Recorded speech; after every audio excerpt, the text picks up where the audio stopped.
Bonjour à toutes et à tous, Votre Excellence, chers collègues des centres culturels espagnols, italiens, de la délégation, chers amis journalistes. Merci tout d'abord à la délégation et à UNIC de nous offrir cette opportunité de présenter nos activités pour la 39e FILT. Alors, notre programmation cette année, on a l'habitude de participer tous les ans à la FILT avec un stand de l'IFT, partagé d'ailleurs avec l'Institut de recherche sur le Maghreb contemporain, donc l'Institut de recherche français implanté ici à Tunis. Et donc on a une programmation cette année placée sous le signe de la francophonie, sous le signe de l'amour du livre et des mots, sous le signe du dialogue et de l'ouverture à l'autre. Et de la paix. Et de la paix, parce que le livre et la littérature, ce sont des moyens de dépasser les conflits qui nous déchirent. D'accord. Notre fil conducteur est un peu difficile à définir, donc je dirais que c'est la diversité et la variété de notre programme. Nous ouvrons le bal avec deux temps forts dès le 25 avril, donc le premier jour de la foire, l'après-midi, à 16h.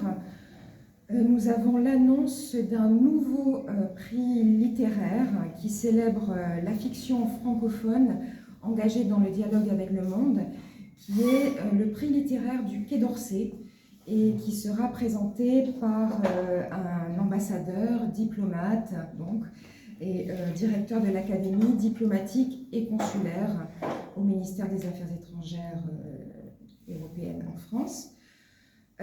Et puis ensuite, notre invité d'honneur, si je puis dire, à 17h, c'est quelqu'un qui a d'abord été connu plutôt pour l'identité de son père, mais qui ensuite s'est fait un nom en tant que romancière, en tant qu'essayiste. Elle est philosophe de formation. C'est Mazarine Pinjot, qui est... Voilà, c'est la fille de François Mitterrand. Et elle est là elle sera là donc, également le 25 avril à 17h donc, pour présenter ses deux derniers ouvrages. Un essai écrit en tant que philosophe qui s'appelle Vivre sans, et qui s'intéresse à la place et au sens du manque dans nos vies.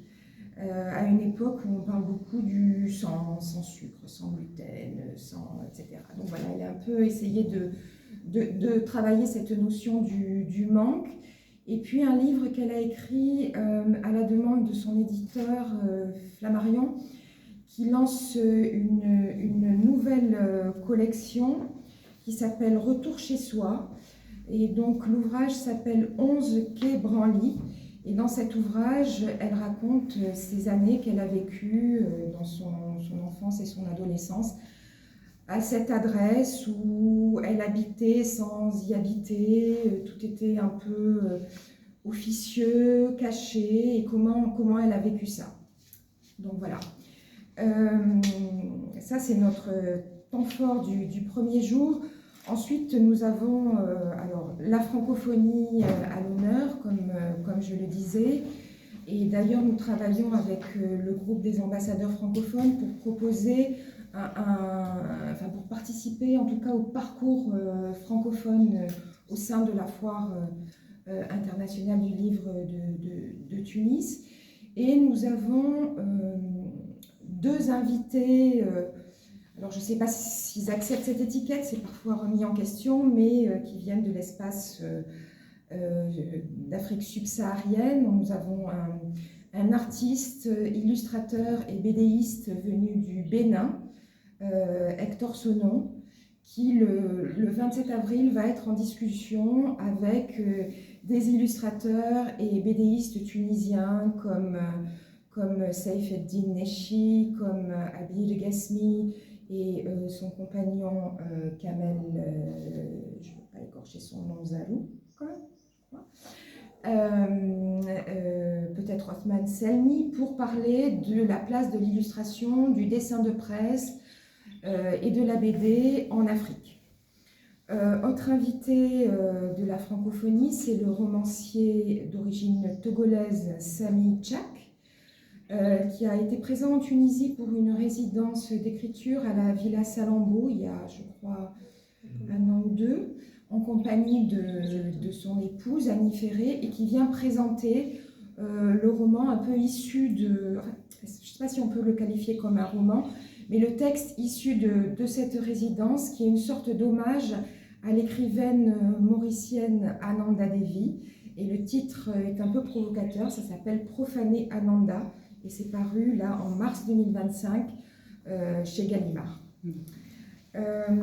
Ensuite, nous mettons également à l'honneur toutes les activités et le livre jeunesse, dont nous avons quasiment tous les jours des ateliers, des heures du conte, donc par exemple le samedi, des histoires à croquer pour les enfants, des ateliers ludiques avec un défi sur l'orthographe, un défi sur l'arithmétique. Le dimanche encore, heure du conte pour les petits, heure du conte numérique. Enfin, je ne vais pas tout énumérer, mais presque tous les jours, nous avons des activités pour les enfants. Et nous avons 2 invités, autrices, entre autres, autrices illustratrices pour la jeunesse, qui sont autrices de 2 albums. Je n'ai pas résisté à l'envie de vous les présenter parce qu'ils sont vraiment magnifiques. 2 albums jeunesse. Donc l'autrice est française d'origine indienne, elle habite à Paris. Et l'illustratrice est une illustratrice assez célèbre pour son travail dans le livre jeunesse, mais également tout ce qui est la presse. Donc voilà, le premier c'est le Tigre de miel, avec à chaque fois une dimension un peu écologique. Là, ça se passe dans une région du sous-continent indien qui s'appelle les Sundarbans, c'est la mangrove où vivent des tigres. Voilà, donc c'est vraiment de très beaux livres. Et celui-ci qui est le dernier, Les oiseaux électriques de Potakoudi. Donc toutes les 2 encore. Ce livre a obtenu un prix du livre écolo pour la jeunesse dans le cadre d'un festival. Et là aussi, donc des oiseaux qui ont niché sur des poteaux électriques dans un village du sud de l'Inde. Et donc elles seront là le 3 mai pour une lecture dessinée et lecture musicale.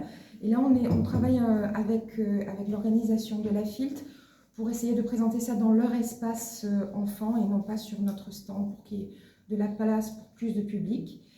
Et l'illustratrice est également impliquée dans un atelier professionnel. On a voulu qu'elle rencontre des illustrateurs, de jeunes illustrateurs tunisiens, et voilà, pour parler du métier d'illustrateur, jeunesse, d'illustrateur dans les médias. Et également, on fait suivre ça d'un B2B avec des éditeurs tunisiens pour les jeunes illustrateurs de Tunisie qui participent à cette rencontre. Évidemment, la Tunisie n'est pas oubliée dans notre programmation. On travaille de façon rapprochée avec les éditeurs francophones de Tunisie, comme Elisade, pour laquelle on invite une autrice qui sort un livre qui s'appelle Cécile Oumhani. Donc, elle est franco-britannique, mariée à un Tunisien. Elle a un parcours très international et dans son dernier livre qui s'intitule Les tigres ne mangent pas les étoiles, c'est une rencontre dans un aéroport entre la narratrice et une femme afghane qui retourne pour la première fois depuis des années en Afghanistan. Donc voilà, c'est pour ça que je parlais de l'ouverture à l'homme. Elle est connue, très connue en Tunisie. Oui, c'est vrai. C'est vrai.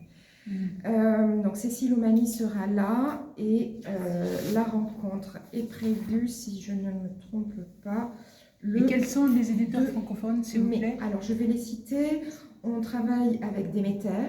Déméter, d'accord. Dont on présente on a une rencontre avec un essai qu'ils viennent de publier avec l'auteur Ahmed Ben Saleh, qui publie Les portes de l'enfer s'ouvrent au paradis, qui est une étude comparatiste entre l'œuvre de Ma'ari et la Divine Comédie de Dante.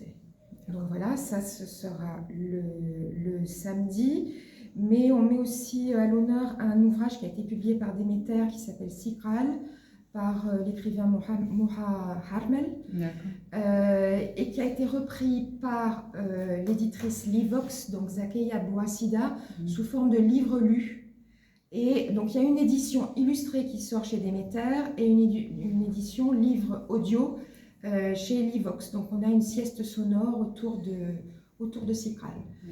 À part Déméter? Donc Livox, Elisa, Déméter, Arabesque. Arabesque autour de la Tunisie et son image dans la littérature française du 19e et de la première moitié du 20e siècle. Donc ce sera Akmal Benden qui modérera la discussion. Cérès, certainement. Cérès, non? Nous n'avons pas cette année de livre de Cérès. Voilà, l'IRMC qui présente son exposition et le livre issu de l'exposition du Coran, le Coran vu d'ailleurs, qui est en ce moment au Bardo. Voilà. Et ensuite, pour terminer, un autre, fil rouge dans la programmation, c'est de nouvelles approches autour du livre. Donc,